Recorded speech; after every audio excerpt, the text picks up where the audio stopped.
नमस्कार, देश न्यूज में आपका स्वागत है। मैं हूं आपके साथ धर्मिष्ठा। खबरों की शुरुआत करेंगे हेडलाइन से। अमेरिका ब्रिटेन ने अपने नागरिकों से लेबनान छोड़ने को कहा। जंग का दायरा बढ़ने का खतरा। गाजा के अस्पताल पर कब्रिस्तान से दागा गया था रॉकेट। कांग्रेस ने छत्तीसगढ़ के 53 कैंडिडेट की लिस्ट जारी की। पहले 30 उम्मीदवार घोषित किए थे। कल तक आ सकती है राजस्थान की पहली लिस्ट।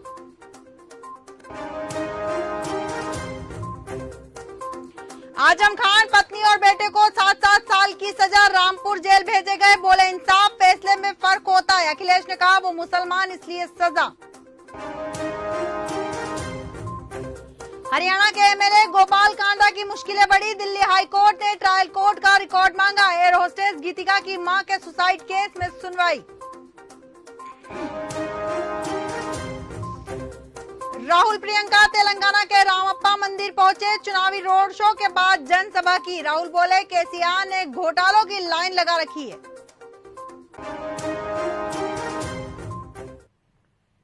अब खबरें विस्तार से। नगर के द्रोणा सागर रोड स्थित कांग्रेस नवचेतना भवन में उत्तर प्रदेश और उत्तराखंड के पूर्व मुख्यमंत्री नारायण दत्त तिवारी की जयंती मनाई गई। इस अवसर पर नेता प्रतिपक्ष यशपाल आर्य ने अपने संबोधन में कहा कि नारायण दत्त तिवारी की दूरगामी सोच के चलते आज काशीपुर समेत पूरा उत्तराखंड विकास की ओर अग्रसर है और इन्हीं की देन है। उत्तराखंड का अस्तित्व उन्होंने ही पैदा किया था। इस कार्यक्रम में कई लोग मौजूद रहे।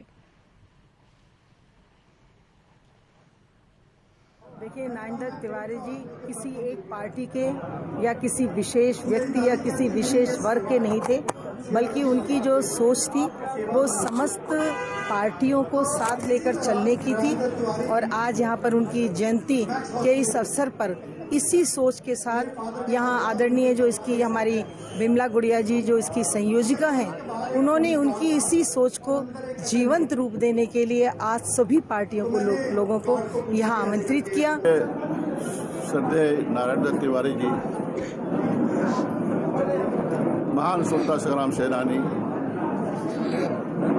गरीबों के, कमजोर के वर्गों के, शोषितों के, वंचितों के हमेशा पैरोकार रहे। स्वतंत्र संभाव के प्रतीक रहे। देशी आज़ादी में उनका बहुत बड़ा योगदान रहा और देश के निर्माण में, उत्तराखंड के विकास में, उत्तर प्रदेश के विकास में उनका बहुत महत्वपूर्ण भूमिका रही। और देश को के विभिन्न पदों पर, केंद्र सरकार में विभिन्न पदों पर, चाहे वित्त मंत्री के रूप में, चाहे योजना मंत्री के रूप में, चाहे विदेश मंत्री के रूप में, चाहे इस्पात खान मंत्री के रूप में, चाहे उद्योग मंत्री के रूप में, चाहे उत्तर प्रदेश के मुख्यमंत्री के रूप में, चाहे उत्तराखंड के मुख्यमंत्री के रूप में, उन्होंने अपनी एक छाप छोड़ी। अपने बुद्धि से, अपने विवेक से, अपने अनुभव से देश को एक नई दिशा दी। हरिद्वार में नवरात्रि महोत्सव के पावन अवसर पर विकास पंत द्वारा देवी भागवत कथा का आयोजन किया गया। साथ ही विभिन्न सांस्कृतिक कार्यक्रमों का आयोजन चल रहा है, जिसका संचालन आचार्य नवीन ममगाई कर रहे हैं, जहां भुवनेश्वरी स्थानीय समिति द्वारा चल रहे हैं। इस आयोजन में समिति के अध्यक्ष नवीन जुआल के साथ सभी सदस्य श्रद्धालुओं की रही उपस्थिति।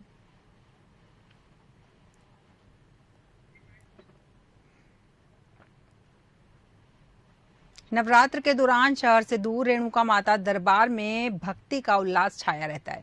रोजाना यहाँ करीब 5000 लोग पहुंचकर माता के दर्शन करते हैं। 500 वर्ष पहले का है ये मंदिर। के पिछले भाग में सिक्का चिपकाने की भी मान्यता है। राजा राव रतन के महल के पास स्थित रेणुका माता का मंदिर लगभग 500 वर्ष पुराना है। नगर में शक्तिपीठ के नाम से विख्यात है। इस मंदिर में दोनों ही नवरात्र में श्रद्धालुओं की अपार भीड़ उमड़ती है। आराधना, अर्चना और पूजा पाठ यह प्रमाणित करती है कि यह मंदिर प्राचीन काल से ही विशेष महत्व का रहा होगा। इसके आसपास अब तो नगर निगम ने रेणुका उद्यान भी लगा रखा है, जो इसके महत्व को और अधिक बढ़ा देते हैं। यहाँ हर मंगलवार को मेले जैसा माहौल होता है। यह चैत्र नवरात्र में जिले का आस्था का केंद्र बना होता है। यहाँ बहुत सी दुकानें भी सजी होती है। अब इस मंदिर को पर्यटन विकास निगम द्वारा विकसित करने का कार्य भी किया जा रहा है।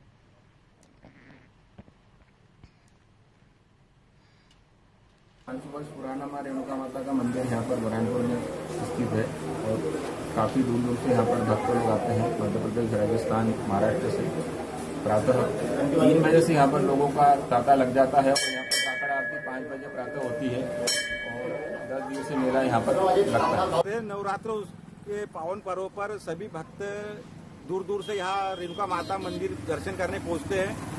हम सुबह 4 बजे से सभी भक्तगण माता रानी के आराधना करते हुए जयकारे करते लगाते हुए यहाँ रेणुका माता मंदिर पहुँचे।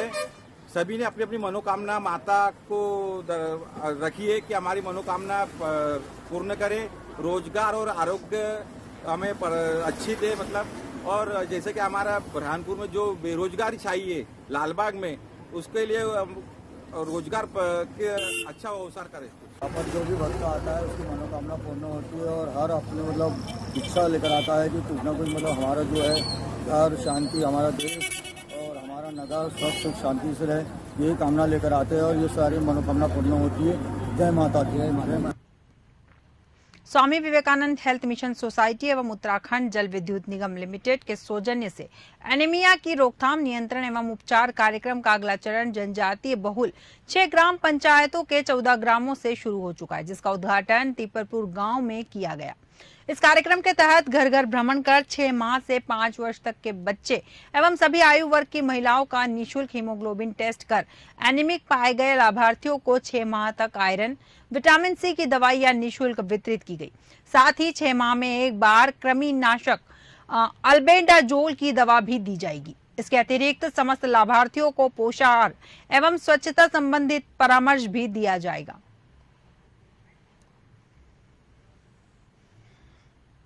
रैटी में भाजपा के चुनावी कार्यालय का शुभारंभ सीएम शिवराज सिंह चौहान की पत्नी साधना सिंह चौहान और कार्तिकेय सिंह ने विधि विधान से गणेश पूजन एवं कन्या पूजन कर किया। इस अवसर पर सैकड़ों कार्यकर्ता भी मौजूद रहे। कार्यकर्ताओं को साधना सिंह ने संबोधित कर चुनाव लड़ने और जीत के मंत्र दिए।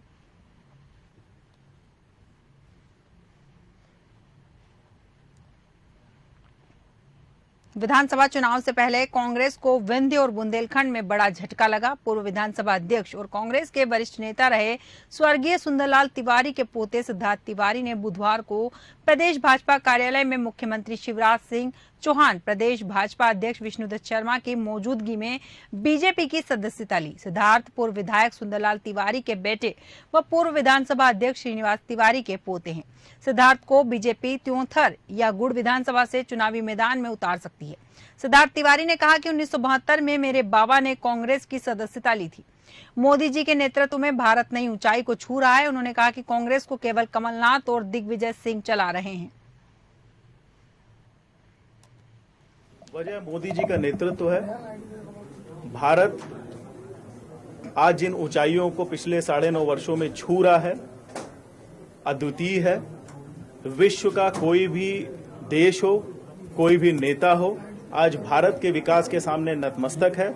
इससे प्रभावित होकर मैं भारतीय जनता पार्टी ज्वाइन कर रहा हूं, किया है।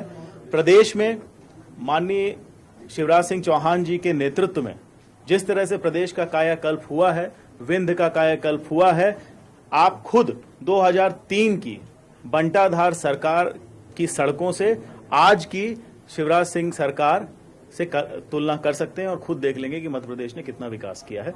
इससे प्रभावित होकर के मैं भारतीय जनता पार्टी ज्वाइन कर रहा हूं। विरोध स्वाभाविक है और भी अभी उठेगा। उसका कारण है, मैंने आपको पहले बताया, कांग्रेस के 2 वयोवृद्ध नेता कॉन्ट्रैक्ट टाइप चलाना चाह रहे हैं, ठेकेदारी के जैसे पार्टी चलाना चाह रहे हैं। लेकिन ये ठेकेदारी नहीं है, यहां मानव संवेदनाएं हैं। यहां पर कार्यकर्ताओं की बात है। कमलनाथ जी का चलो चलो तो सबको पता ही है। तो चलो चलो के चक्कर में पूरी कांग्रेस खाली होने जा रही है इस चुनाव में। और इसका आप नतीजा, अगर 70 सीट से ज्यादा कांग्रेस चली जाए तो मैं आपको इस बात का दावा करता हूं इससे।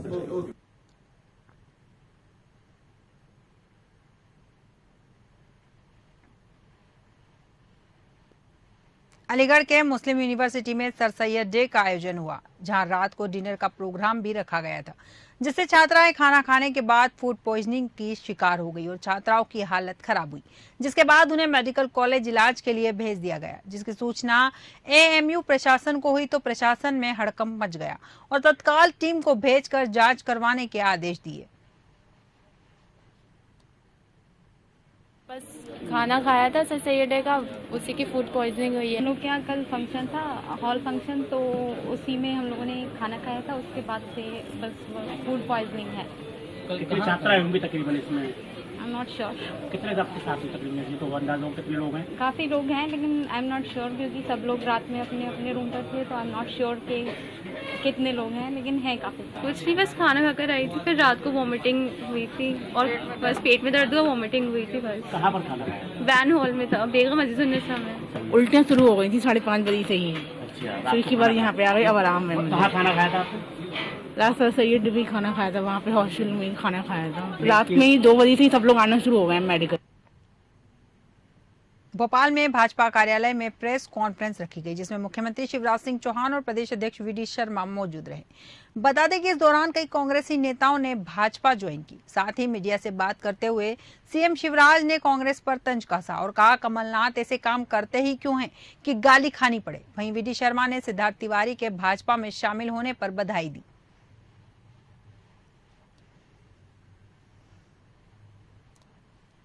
गालियां खाने की पावर ऑफ अटॉर्नी भी दी गई है और श्री कमलनाथ जी ने खुद खुलासा किया है।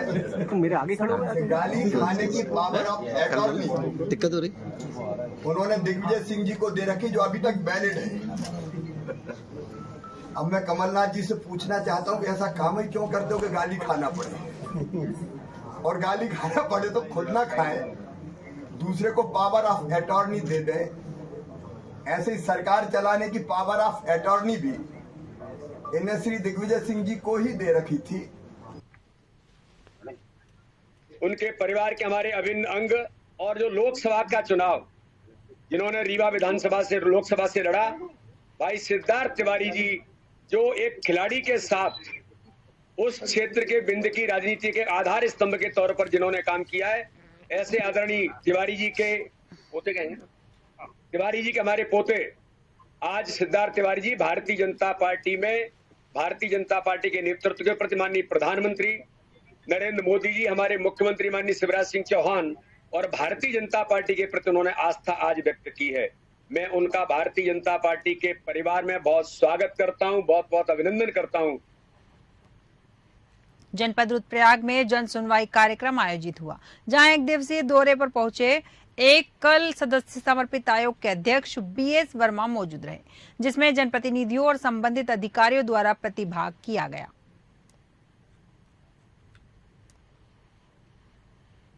आज बैठक हुई है, जो ओबीसी का आरक्षण है, राजनीतिक आरक्षण पिछड़े वर्ग के लिए स्थानीय निकाय में, नगर पालिका है, आपकी ग्राम पंचायत है, उसके लिए पब्लिक हियरिंग के लिए ये बैठक आज आयोजित की गई थी, जिसको भी इसमें जो माननीय उच्चतम न्यायालय के जो फैसलों के डायरेक्शन में या ये आयोग का गठन हुआ, और आयोग का जो टास्क है गवर्नमेंट को रिकमेंडेशन करनी है कितने प्रतिशत लोकल बॉडी वाइज आरक्षण किया जाना है, इसीलिए आज बैठक हुई है। और ये जगह हर जिले में जहाँ है वहाँ आयोग पब्लिक सुनवाई के लिए एम्पिरिकल डाटा कलेक्ट करने के लिए ये बैठक की जा रही है, ताकि उनके जो राजनीतिक पिछड़ापन है, उनके पॉलिटिकल बैरियर्स है, उनकी जो है वो डाटा कलेक्ट किया जाए। उत्तराखंड प्रदेश जहां एक तरफ देवभूमि के नाम से प्रसिद्ध है, तो वहीं टाइगर सफारी को लेकर भी यहां पर्यटक लगातार आते रहते हैं। दरअसल आपको बता दें कि तराई पश्चिम वन प्रभाग की फोटो रेंज को लगभग 1.5 साल पहले टाइगर सफारी के लिए खोला गया था, जिसका मुख्य द्वार मालधन क्षेत्र से, जहां इन दिनों पर्यटकों की भरमार है। दूर दूर से पर्यटक यहां पहुंचकर टाइगर सफारी का आनंद ले रहे हैं और वन्य जीवों को देखकर और जंगल शांत वातावरण लोगों को पसंद आ रहा है। भैया, मैं प्रोफेशन से एडवोकेट हूँ, हम चंडीगढ़ से आए हैं। बहुत ही अच्छा लग रहा है, हम नेचर के, कुदरत के इतना करीब आना बहुत ही अच्छा लग रहा है हमें। और हम जो सोच के आए थे उस हिसाब से मतलब हम कोशिश कर रहे हैं कि हमें टाइगर यहाँ पे नज़र आ जाए। बेहतर तो है पर नज़र तो नहीं आया। हिरण नज़र आए हैं, जेंट्स मुर्गे नज़र आए हैं। अच्छा होना चाहिए, टाइगर और छोड़ने चाहिए यहाँ पे। मोदी जी को बोलो टाइगर। बांधवगढ़ में हमने देखे थे टाइगर, बिल्कुल जीप के पास आ गए। अब होप कर रहे हैं शायद मिल जाए, पेशेंस कर रहे हैं। पांटो टूरिज्म जोन लगभग हमारा जनवरी 2022 से खुला है और पिछले वर्ष में उसमें लगभग 1.5 लाख पर्यटकों द्वारा पांटो जोन का विजिट किया गया है। और इतने कम समय में ही इतने अधिक पर्यटकों का आना अपने आप में इस बात को सूचित करता है कि वास्तव में लोगों को वहाँ अच्छा लग रहा है पांटो में भ्रमण करके। तो इसी को आगे बढ़ाते हुए हम पांटो जोन में और बहुत सारी चीज़ें कर रहे हैं कि जैसे हमारा ट्री हाउस है, उसमें 2 ट्री हाउस और बनाने की योजना है, कुछ और हम मड हाउस बना रहे हैं और उसके अलावा गुज्जर हट्स हैं, कुछ हमारे पुराने बिल्डिंग्स हैं, उनका रिपेयर करके हम लगभग ये उम्मीद कर रहे हैं कि हम एट ए टाइम इस साल के अंत तक लगभग 20 से 25 लोगों को अंदर रुकने की व्यवस्था कर देंगे।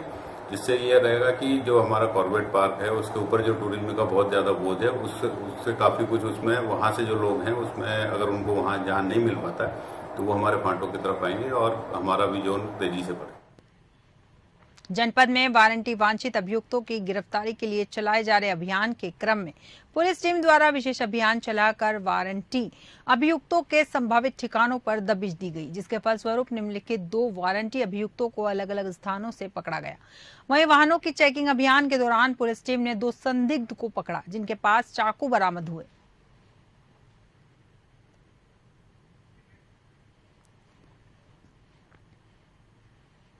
पौड़ी में स्वास्थ्य महानिदेशक डॉक्टर विनीता शाह के साथ अभद्रता से बात करना पीपीपी मोड पर जिला अस्पताल में कार्यरत डॉक्टर को भारी पड़ गया। डीजी ने उनके खिलाफ चिकित्सालय प्रबंधन को कार्रवाई करने के आदेश दिए हैं। दरअसल स्वास्थ्य महानिदेशक डॉक्टर विनीता शाह अपने 2 दिवसीय भ्रमण के दौरान पीपीपी मोड के जिला अस्पताल पीएचसी पर सुंडा खाल सहित तमाम जगहों का निरीक्षण किया, जहां निरीक्षण के दौरान अस्पताल के सर्जन डॉक्टर आर.के. तिवारी समेत कुछ कर्मचारी भी नदारद मिले, जबकि उपस्थित पंजिका और बायोमेट्रिक उपस्थिति में अंतर मिलने पर उन्होंने अफसर को फटकार लगाई। जहां डीजी हेल्थ डॉक्टर शाह ने जब जिला अस्पताल की व्यवस्थाओं को लेकर डॉक्टर विजय यादव से सवाल पूछे तो उन्होंने डीजी से अभद्रता से बात की, जिस पर डीजी ने उनके खिलाफ चिकित्सालय प्रबंधन को कार्रवाई करने के आदेश दिए।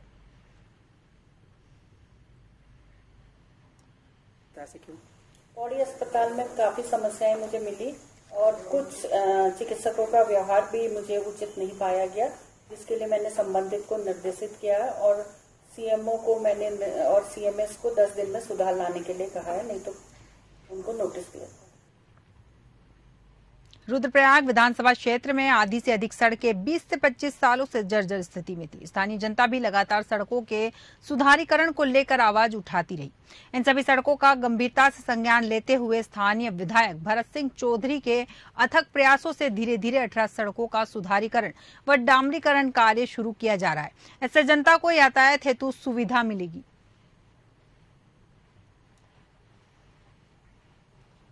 सबसे पहले अपने यशस्वी मुख्यमंत्री का बहुत बहुत धन्यवाद करना चाहूँगा कि और साथ ही साथ अपने जो लोक निर्माण मंत्री हैं माननीय सतपाल जी महाराज, उनका भी बहुत बहुत आभार व्यक्त करना चाहूँगा कि मेरे क्षेत्र की बहुत सारी सड़कों को उन्होंने एक साथ स्वीकृति प्रदान की है। और उसी कड़ी में आज हमने जो आश्रम घरड़ा मखेत वाली सड़क है उसका भी यहाँ पे शुभारंभ किया। उसी के साथ जो महाविद्यालय वाली सड़क है उसका भी यहाँ पर शुभारंभ किया।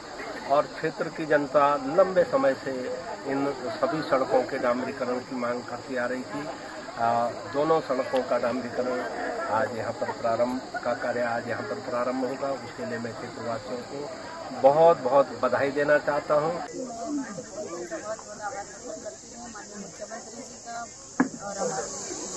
सरकार का मैं आभार प्रकट करती हूँ, क्योंकि हमारे काफ़ी लंबे समय से इन सड़कों का यहाँ पे डामरीकरण का कार्य होना था, लेकिन आज हमारे माननीय विधायक जी ने बहुत ही प्रयासों से इसे डामरीकरण का जो कार्य है वो प्रारंभ होगा और इसमें हमारे क्षेत्रवासियों को बहुत ही उल्लास है, क्योंकि काफी समय से ये रोड कट चुकी थी लेकिन डामरीकरण नहीं हुआ था। इसके लिए माननीय विधायक का धन्यवाद।